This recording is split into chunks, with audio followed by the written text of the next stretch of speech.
ये रेडियो वर्षा है। वर्षा टाइम्स में आपका स्वागत है। पंचायत समिति की बैठक अज्ञात कारणों से स्थगित। चोरी की बाइक व 45 लीटर शराब के साथ तस्कर गिरफ्तार। बाइक की टक्कर में 2 युवकों की मौत, मां पुत्र घायल। गैस चूल्हे से आग, महिला झुलसी, गोरखपुर रेफर। आभा ऐप ने बढ़ाई मरीजों की परेशानी, बगैर इलाज के लौट रहे सैकड़ों मरीज। बिजली करंट से 2 की मौत, 2 जख्मी। और भोरे कांड में 24 घंटे बाद भी पुलिस के हाथ खाली, नहीं दर्ज हो सकी एफआईआर।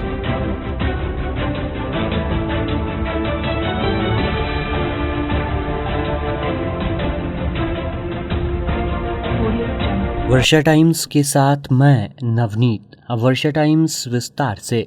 फुलवरिया संवाददाता के अनुसार स्थानीय प्रखंड कार्यालय स्थित सभागार में शनिवार को आयोजित होने वाली पंचायत समिति की बैठक अज्ञात कारणों से स्थगित कर दी गई, जिसकी सूचना पंचायत समिति कार्यालय भवन के सूचना पट पर लगा दिया गया है। इसकी जानकारी देते हुए कार्यपालक पदाधिकारी बीडीओ पूजा कुमारी ने बताया कि नवनिर्वाचित प्रखंड प्रमुख रानी देवी के आग्रह पर ये निर्णय लिया गया है। पुनः बैठक के लिए आगामी 10 जुलाई को अगली तिथि निर्धारित की गई है। इसके संबंध में सूचना पंचायत समिति की बैठक में शामिल होने वाले माननीय विधायक, सांसद, बीडीसी सदस्यों व मुखिया सहित अन्य पदेन सदस्यों को पत्र के माध्यम से दिया जा चुका है। बैकुंठपुर संवाददाता के अनुसार बैकुंठपुर प्रखंड के हकाम गांव में हुई मारपीट की घटना में 4 लोग घायल हो गए।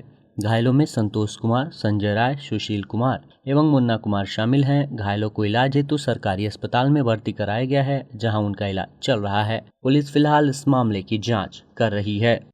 फुलवरिया संवाददाता के अनुसार श्रीपुर पुलिस ने क्षेत्र के जीन बाजार में शनिवार को वाहन जांच के क्रम में एक चोरी की बाइक पर 45 लीटर शराब लेकर जा रहे तस्करों को गिरफ्तार कर लिया है। गिरफ्तारी के बाद उन्हें थाने लाया गया। गिरफ्तार शराब तस्करों को गोपालपुर थाने के सोनीपुर गांव निवासी अजीत महतो हैं, जो यूपी के फाजिलनगर से शराब की खेप लेकर बथुआ बाजार जा रहे थे। इस संबंध में प्राथमिकी दर्ज की गई है। इसके अलावा शराब के नशे में 5 लोगों को गिरफ्तार किया गया है। गिरफ्तार सभी आरोपितों को न्यायिक हिरासत में गोपालगंज भेज दिया गया है। इसकी जानकारी थाना अध्यक्ष पप्पू कुमार ने पत्रकारों को दी। साथ ही स्थानीय पुलिस ने पिछले 10 माह पूर्व एक गांव से अपहरण की गई अपहृता को यूपी के देवरिया जिले के सलेमपुर थाना अंतर्गत जिगनी बाजार से बरामद कर लिया है। इसे शनिवार को न्यायालय में प्रस्तुत करने के लिए भेजा गया है। इसकी जानकारी देते हुए थाना अध्यक्ष पुलिस इंस्पेक्टर कैप्टन शाहनवाज ने पत्रकारों को बताया कि गत 10 माह पूर्व एक गांव से शादी की नियत से एक लड़की का अपहरण कर लिया गया था, जिसको लेकर अपहृता के पिता ने थाने में प्राथमिकी दर्ज कराई है। अनुसंधान के क्रम में सूचना मिली कि अपहृता किशोरी यूपी के देवरिया जिले के सलेमपुर थाना अंतर्गत जिगनी बाजार में अपहृता के साथ रह रही है। उक्त सूचना पर संबंधित थाने की पुलिस के सहयोग से छापेमारी कर बरामद कर लिया गया है। वहीं अपहृता फरार हो गया। बरामद किशोरी को थाने लाया गया, जिसे न्यायालय में प्रस्तुति के लिए भेजा गया है। न्यायालय के आदेश के आलोक में आगे की कार्रवाई की जाएगी। जिले के मीरगंज भागीपट्टी समौर पथ पर कटिया थाना क्षेत्र महंथवा पूर्वी गांव के समीप शनिवार को सुबह 2 बाइक की आमने सामने टक्कर हो गई। इस टक्कर में 2 युवकों की मौत हो गई, जबकि दूसरे बाइक पर सवार मां और पुत्र गंभीर रूप से घायल हो गए। घायलों को सदर अस्पताल में प्राथमिक उपचार के बाद बेहतर इलाज के लिए डॉक्टरों ने गोरखपुर रेफर कर दिया है, जबकि मृतक के शव को पुलिस ने कब्जे में लेकर पोस्टमार्टम के लिए सदर अस्पताल भेज दिया है। वहीं मौत की घटना के बाद दोनों परिवारों में कोहराम मच गया है।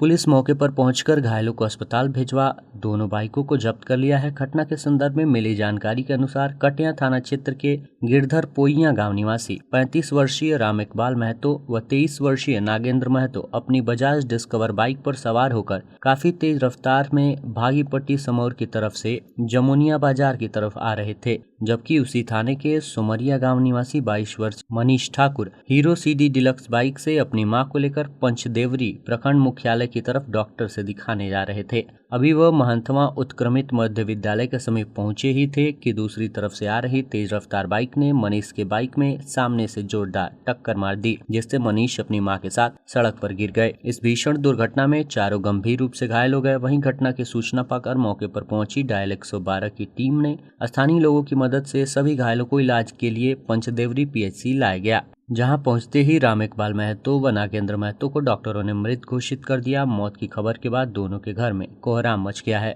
राम इकबाल की पत्नी का रो रो कर बुरा हाल था। वहीं मृतक नागेंद्र की अभी शादी नहीं हुई थी, जबकि राम इकबाल की 2 पुत्रियां हैं। बच्चियों के रोने से पूरा गांव गमगीन हो गया। घटना के बाद पुलिस शव का पोस्टमार्टम करा परिजनों को सौंप दिया है।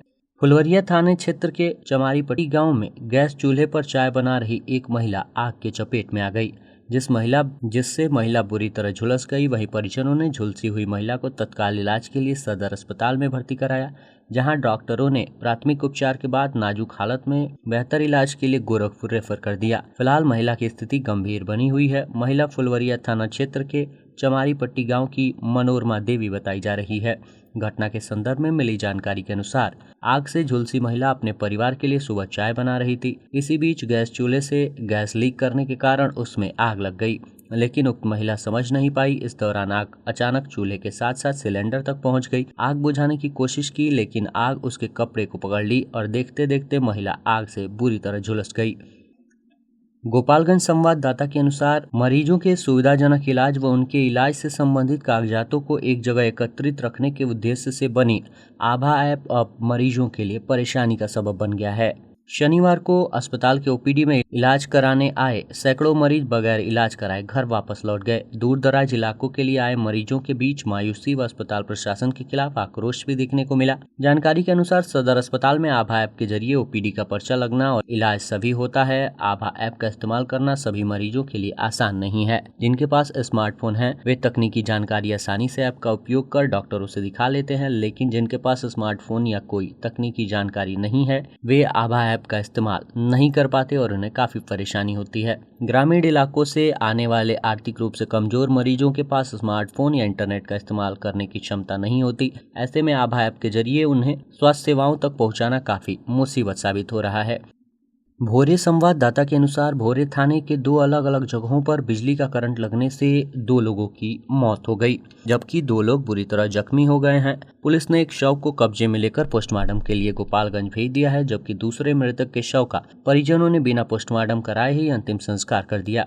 घटना के बाद मृतकों के परिजनों में कोहराम मच गया है। पहली घटना थाने के कल्याणपुर गाँव में हुई, जहाँ राजेश भगत के घर का निर्माण कार्य चल रहा था। उनके घर के छत से होकर हाई टेंशन तार गुजरा था। मजदूर जैसे ही घर की छत पर कॉलम खड़ा करने की कोशिश करने लगा, कॉलम का छड़ हाई टेंशन तार में जाकर सट गया, जिससे उसमें करंट दौड़ गया और काम कर रहे कल्याणपुर गांव के ही राजमिस्त्री ताज मोहम्मद और मजदूर राधेश्याम भगत और संजय चौहान बुरी तरह झुलस गए। आनंद फानन में उन्हें भोरे रेफरल अस्पताल लाया गया, जहाँ चिकित्सकों ने ताज मोहम्मद को मृत घोषित कर दिया, जबकि राधेश्याम भगत और संजय चौहान को गंभीर स्थिति में गोपालगंज रेफर कर दिया गया। मौके पर पहुंची पुलिस ने ताज मोहम्मद के शव को कब्जे में लेकर पोस्टमार्टम के लिए गोपालगंज भेज दिया है। दूसरी घटना हुस्सेपुर नवका टोला में हुई, जहां घर में पंखा लगाकर सोए एक युवक की करंट लगने से मौत हो गई। बताया जाता है कि गांव के रविंद्र शर्मा के 18 वर्षीय पुत्र पवन शर्मा अपने कमरे में पंखा लगाकर रात्रि में सोए हुए थे। बिस्तर के नजदीक ही पंखा लगा हुआ था। सोए में शरीर में हुए हरकत से पंखा अचानक उनके शरीर पर गिर गया, जिससे उनके शरीर में बिजली का करंट दौड़ गया और मौके पर ही उनकी मौत हो गई। सुबह में जब छत पर सोए परिजनों की नींद खुली और काफी देर तक पवन शर्मा कमरे से बाहर नहीं निकले,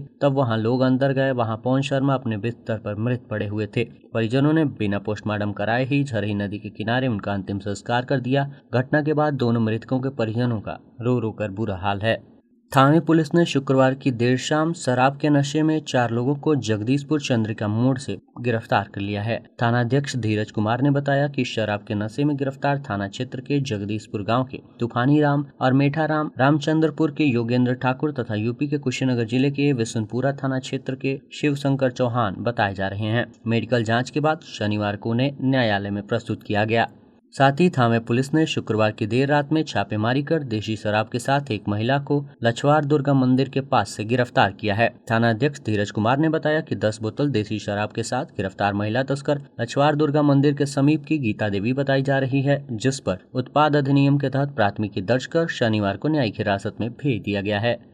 आज पोषण अभियान राष्ट्रीय पोषण मिशन से संबंधित बैठक जिला पदाधिकारी मोहम्मद मकसूद आलम की अध्यक्षता में आहूत की गई। उक्त बैठक में पोषण समिति एवं जिला स्तरीय समन्वयक समिति के पोषण अभियान के अंतर्गत सभी समानांतर विभागों यथा स्वास्थ्य विभाग, शिक्षा विभाग, पंचायती राज विभाग, कृषि आदि के साथ पोषण समिति सह जिला समन्वयक समिति की बैठक, जिसमें पोषण से जुड़ी हुई सभी मानकों के साथ सभी विभाग एक साथ मिलकर कार्य करते हुए पोषण के स्तर में सुधार लाने के प्रयासों पर चर्चा की गई, जिसमें सभी को श्री अन्न के समावेश अर्थात भोजन में ज्वार, बाजरा, मड़वा आदि मोटे अनाजों के समावेश करने हेतु सुझाव प्रदान किया गया एवं प्रधानमंत्री मातृ वंदना योजना, मुख्यमंत्री कन्या उत्थान योजना के लाभों को जन जन तक पहुंचाने हेतु जिला कल्याण पदाधिकारी के माध्यम से विकास मित्रों के सहयोग से कार्य करने हेतु कहा गया।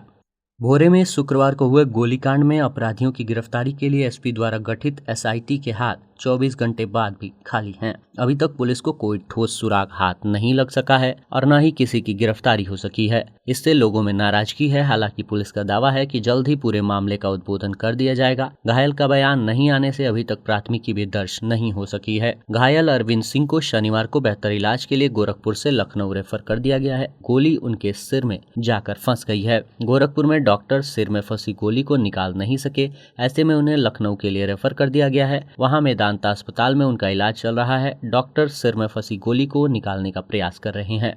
इस मामले में वैज्ञानिक जांच के लिए मुजफ्फरपुर से पहुंची फॉरेंसिक टीम ने घटनास्थल पर जाकर सैंपल इकट्ठा किया है। कुर्सी और मिट्टी में लगे खून के अलावे घटनास्थल पर मिले बुलेट के सैंपल को भी लिया गया है। अब पुलिस को फॉरेंसिक जांच रिपोर्ट का इंतजार है। पुलिस द्वारा मामले के खुलासे के लिए तकनीकी अनुसंधान का भी सहारा लिया जा रहा है। इसके तहत कुछ लोगों के कॉल डिटेल्स तथा आसपास की दुकानों में लगे सीसीटीवी कैमरे को खंगाला जा रहा है। सीसीटीवी फुटेज के आधार पर अपराधियों के पहचान की कोशिश भी जारी है। गोलीकांड के खुलासे को लेकर एसपी श्री स्वर्ण प्रभात द्वारा गठित एसआईटी के हाथ 24 घंटे बाद भी खाली हैं। अभी तक उनके हाथ कोई ठोस सुराग नहीं लग सका है जिससे घटना का खुलासा हो सके। मालूम हो कि एडीपीओ आनंद मोहन गुप्ता के नेतृत्व में एसआईटी गठित की गई है। इसमें प्रशिक्षु डीएसपी संदीप कुमार के अलावे भोरे थाना अध्यक्ष अनिल कुमार, विजयपुर थाना अध्यक्ष मनीष कुमार के साथ डीआईईयू की टीम को भी शामिल किया गया है। गोलीकांड को लेकर अभी तक घायल अरविंद कुमार सिंह का फर्द बयान दर्ज नहीं हो सका है, जिस कारण प्राथमिकी भी दर्ज नहीं हो सकी है।